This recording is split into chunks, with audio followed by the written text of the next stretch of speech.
प्रिय बंधुभगिनीनो, मी फादर डॉक्टर पॅट्रिक डिसोजा. आज मी संत पौल आपल्याला नेहमी आनंदी राहण्याचा सल्ला देतो. थेसलोनिकेकरास पहिले पत्र अध्याय 5 ओव्या 16 ते 18 यावर मनन करत आहे. संत पौल आपल्याला नेहमी आनंदी राहण्याचा सल्ला देताना म्हणतो, नेहमी आनंद करा, सतत प्रार्थना करा, सर्व परिस्थितीत धन्यवाद द्या, कारण ख्रिस्त येशूमध्ये तुमच्यासाठी ही ईश्वराची इच्छा आहे. हा सल्ला प्रामुख्याने थेसलोनिकेकरासाठी होता, परंतु तो जे संत पौलाचा हा संदेश वाचतील ते आपणा सर्वांसाठी आहे. नेहमी आनंद करा. संत पौलाची इच्छा आहे की आपण जीवनात नेहमी आनंदी राहावे. आपण जीवनामध्ये नेहमी आनंद का केला पाहिजे? या प्रश्नाचे उत्तर देण्यासाठी आपल्याला आनंद करणे म्हणजे काय याचा अर्थ समजून घेणे आवश्यक आहे. आनंद करणे म्हणजे आपल्यासोबत किंवा आपल्या जवळच्या आणि प्रिय व्यक्तींना किंवा आपल्या कुटुंबात, नातेवाईकामध्ये, मित्रामध्ये आणि समाजामध्ये किंवा आपल्या देशामध्ये घडलेल्या चांगल्या गोष्टीबद्दल खूप आनंद आणि समाधान व्यक्त करणे होय. काही वैयक्तिक विजय किंवा यश किंवा आपल्या जवळच्या इतरांनी मिळवलेल्या यशाबद्दल खूप आनंद व्यक्त करणे.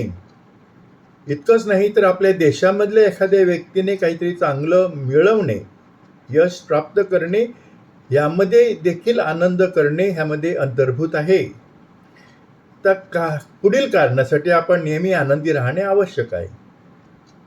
पहिली गोष्ट, आपण नेहमी आनंदित व्हावे अशी परमेश्वराची इच्छा आहे. संत पौलाने फिलिप्पीकरास लिहिताना सांगितलेलं आहे, प्रभूमध्ये नेहमी आनंद करा. मी पुन्हा म्हणेन, आनंद करा.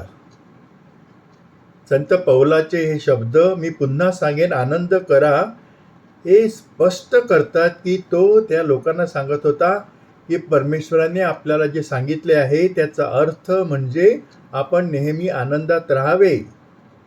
संत पौलाने स्पष्ट केले आहे.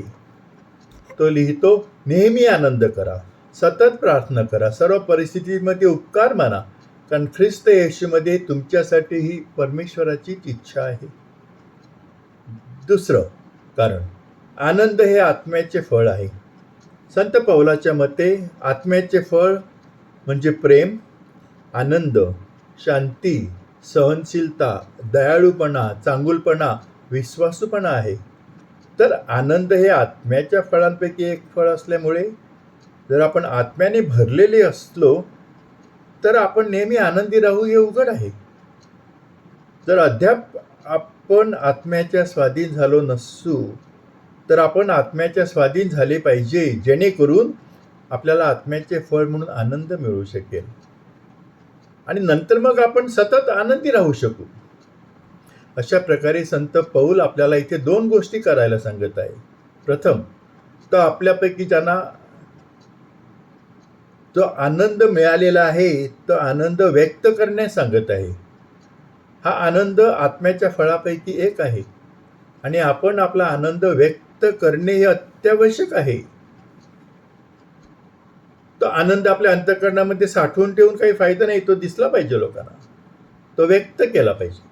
दुसरे म्हणजे आपल्यापैकी ज्यांनी अद्याप स्वतःला आत्म्याच्या स्वाधीन केले नाही त्यांना आत्म्याच्या स्वाधीन होण्यासाठी प्रोत्साहन देण्यासाठी संत पौल आपल्याला सांगत आहे की जेणेकरून आपल्याला तो आनंद मिळू शकेल जर आपण आपल्या स्वतःला आत्म्याच्या स्वाधीन केलं तर, कारण आनंद हा आत्म्याच्या फळांपैकी एक आहे. तिसरं कारण, आपल्या प्रभू येशूमध्ये असलेल्या परमेश्वराच्या प्रेमापासून कोणतीही गोष्ट आपल्याला वेगळे करू शकत नाही. आपण नेहमी आनंद व्यक्त केला पाहिजे, कारण परमेश्वर नेहमी आपल्यावर प्रेम करील.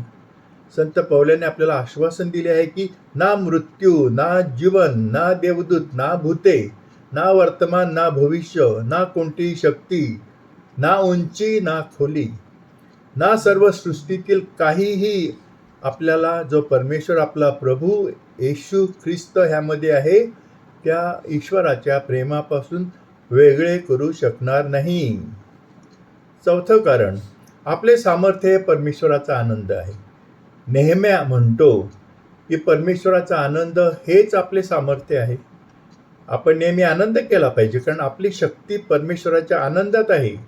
म्हणजे जेव्हा आपण स्वतःला परमेश्वराच्या स्वाधीन करतो, तेव्हा आपल्याला परमेश्वराचा आनंद मिळतो, जो आपली शक्ती आहे. म्हणून जेव्हा आपण प्रभूच्या सान्निध्यामध्ये असतो, तेव्हा आपण आनंदी राहू शकतो, कारण आनंद ही आपल्याला परमेश्वराने दिलेली शक्ती आहे. 5वं कारण, परमेश्वराने आपला एकुलता एक पुत्र पाठवला, जेणेकरून आपल्याला सार्वकालिक जीवन मिळू शकेल. आपल्याला नेहमी आनंदी राहण्याची गरज आहे, कारण आपल्याला सार्वकालिक जीवन मिळावे म्हणून परमेश्वराने आपला एकुलता एक पुत्र पाठवला आहे. योहान म्हणतो, परमेश्वराने जगावर एवढी प्रीती केली की त्याने आपला एकुलता एक पुत्र दिला, यासाठी की जो कोणी त्याच्यावर विश्वास ठेवतो त्याचा नाश होऊ नये, तर त्याला सार्वकालिक जीवन मिळावे. सार्वकालिक जीवन, जेव्हा येशू सार्वकालिक जीवनाविषयी बोलतो, तेव्हा तो येथे पृथ्वीवरील सार्वकालिक जीवनाविषयी बोलत असतो, जेव्हा आपण जिवंत असतो त्याबद्दल, आणि तो आपल्या मृत्यूनंतर सार्वकालिक जीवनाबद्दल देखील बोलत आहे. आपण जिवंत असताना पृथ्वीवरील सार्वकालिक जीवन, आपण जगत असताना जेव्हा येशू पृथ्वीवरील विपुल जीवनाबद्दल बोलतो, सार्वकालिक जीवनाबद्दल बोलतो, तेव्हा तो या जगातील आपल्या विपुल जीवनाबद्दल बोलतो.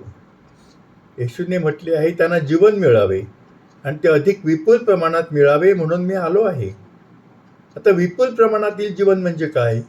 विपुल प्रमाणातील जीवन हे प्रेम, पूर्तता, निरोगी नातेसंबंध आणि आनंदाने भरलेले जीवन आहे.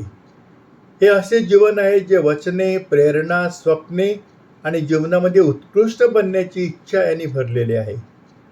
परमेश्वर सतत आपल्याबरोबर राहील या आशेवर उभारलेले हे जीवन आहे. हे पवित्र आत्म्याने भरलेले जीवन आहे. पवित्र आत्म्याच्या मार्गदर्शनानुसार जीवन जगणे म्हणजे विपुल प्रमाणात जीवन जगणे होय. हे आपल्या जीवनातून व्यक्त केलेल्या परमेश्वराच्या प्रेमाने ओतप्रोत भरलेले जीवन आहे, जे परमेश्वराच्या इच्छेनुसार आणि आज्ञानुसार जगलेले जीवन आहे.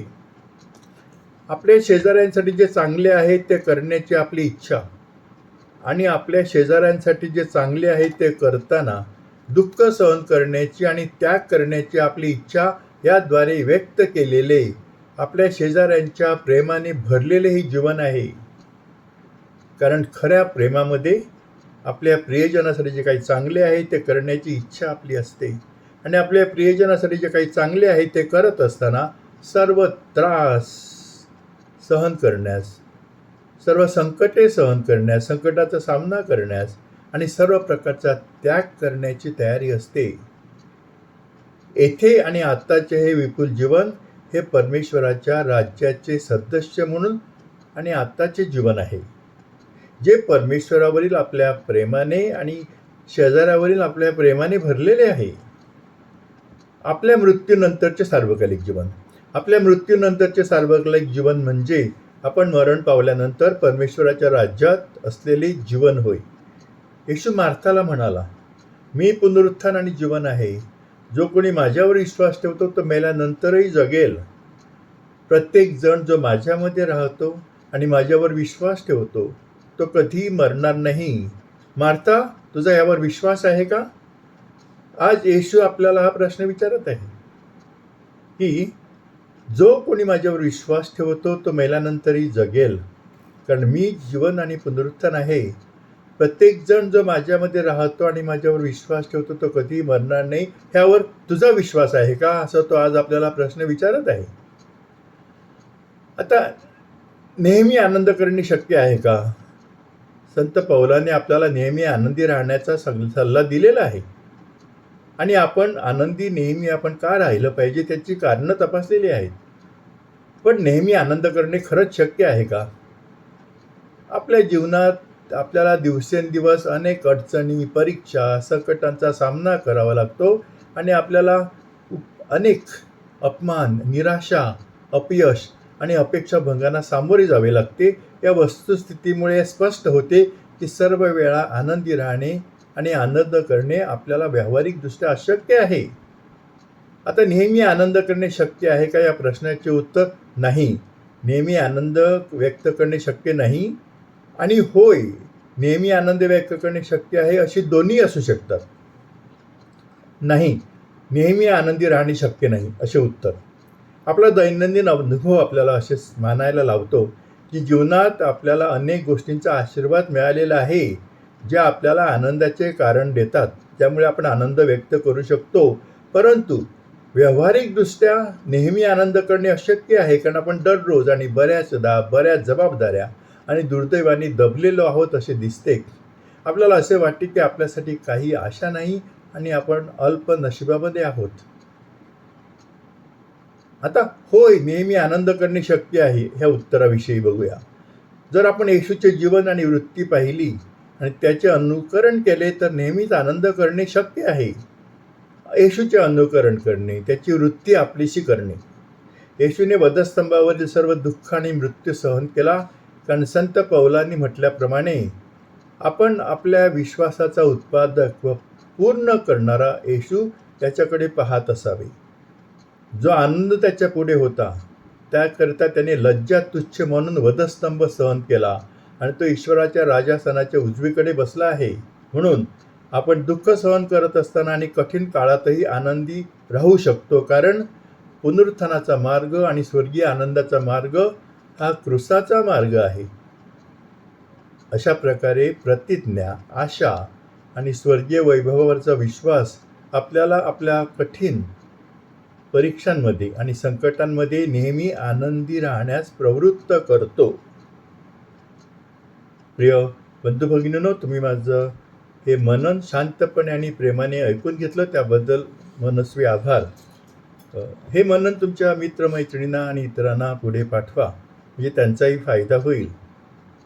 यूट्यूबवर माझे चॅनल आहे. माझ्या चॅनलचं नाव आहे फादर डॉक्टर पॅट्रिक डिसूजा. या चॅनलवर आपल्याला माझे स्पिरिच्युअल म्हणजे मानसिक आणि मानसोध्यात्मिक असे व्हिडिओज पाहायला मिळतील, ज्यामुळे तुमचा फायदा होईल. आणि कृपया माझ्या चॅनलला सबस्क्राईब करा आणि तुमच्या मित्रमैत्रिणींना पण माझ्या चॅनलला सबस्क्राईब करायला सांगा, की जेणेकरून अनेकांचा फायदा होईल. आणि मी तुमच्यासाठी प्रार्थना करतो की परमेश्वराचा आशीर्वाद तुमच्यावर भरपूर असावा आणि तुम्हाला त्याने सतत आनंदी ठेवावं. तुमच्या इच्छा, आकांक्षा, स्वप्न परमेश्वराच्या इच्छेप्रमाणे पूर्ण व्हाव्यात, ही माझी आपल्यासाठी प्रार्थना आणि मनीषा. आभारी.